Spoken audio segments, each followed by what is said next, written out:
Hello everyone, welcome back to this channel. In this video, I'm going to show you how to add animal sound on a CapCut apps. Now let's get started. First after you open your CapCut apps and add the video that you want to edit, you just click on the audio at the bottom.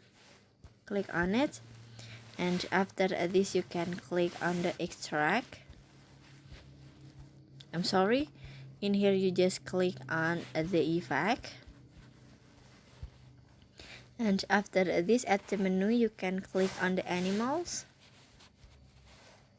Click on it, and in here you can search the animals that you wanted to add.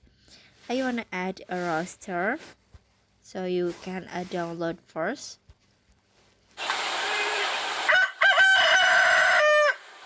or a lion roar. You can download first, and after that you can click on the plus icon in here. And now finish. So learn how to add animal sound on a CapCut.